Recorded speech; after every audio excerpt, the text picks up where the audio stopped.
O ano de 2023 foi considerado o mais quente da nossa história e 2024 segue pelo mesmo caminho. Além do planeta em ebulição, fenômenos climáticos extremos estão cada vez mais frequentes.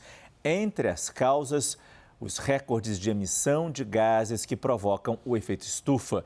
O desafio da humanidade é urgente.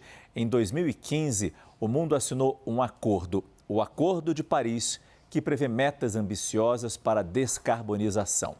A gente vai entender como o Brasil está trabalhando em alguns setores para alcançar esses objetivos. Nosso analista de clima e ambiente, Pedro Cortes, explica. Boa noite, professor.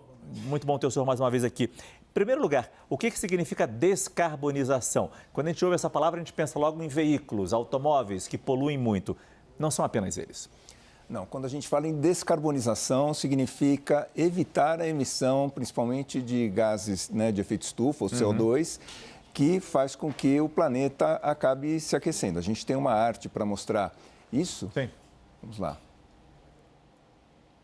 Bom, independente da arte ser apresentada, quando a gente queima, por exemplo, combustível fóssil, o que acontece? Nós aumentamos, é como se a gente aumentasse a espessura, a densidade da nossa atmosfera.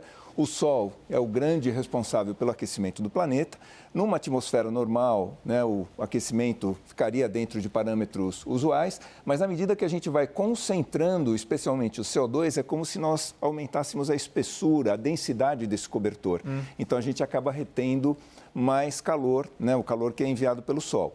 Então, na próxima arte, mostra, quando nós queimamos combustível fóssil, nós vamos acumulando esse CO2 na atmosfera. Tá?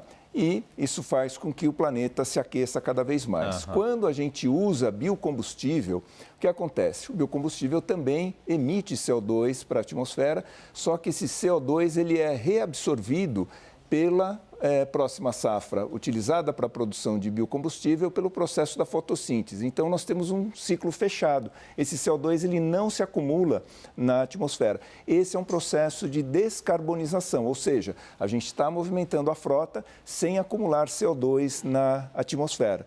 E o governo federal, o Congresso, tem uns projetos muito interessantes, Na próxima arte nós temos isso.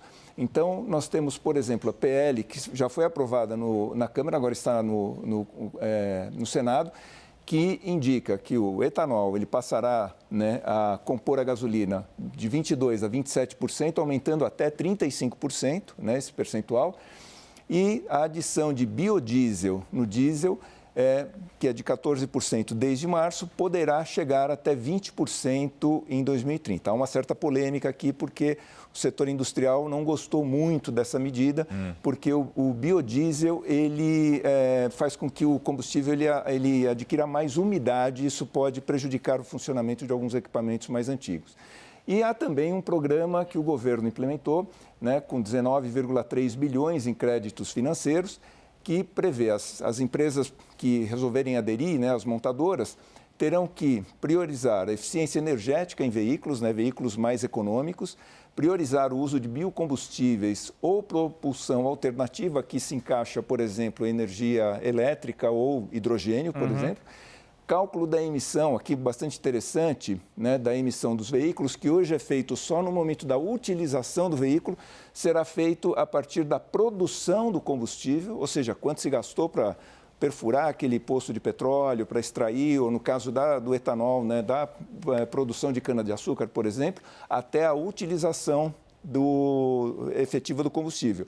E, a partir de 2027, uma medida muito interessante, que será o cálculo que eles chamam do CO2 do berço ao túmulo, ou seja, quanto se gasta de CO2 desde a mineração, produção do aço, produção do veículo, até o descarte final desse veículo.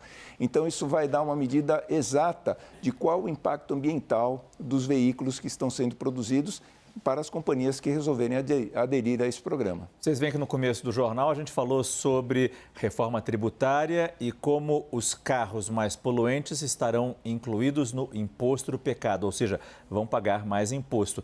E agora aqui a gente vê outra possibilidade de também tentar reduzir descarbonização, esse lançamento de carbono. O uso de combustíveis fósseis. Com o uso evitando o uso de combustíveis fósseis. Professor Pedro Cortes, nosso analista de clima e meio ambiente, sempre aqui com a gente no CNN Prime Time. Boa noite, professor. Muito obrigado. Eu que agradeço.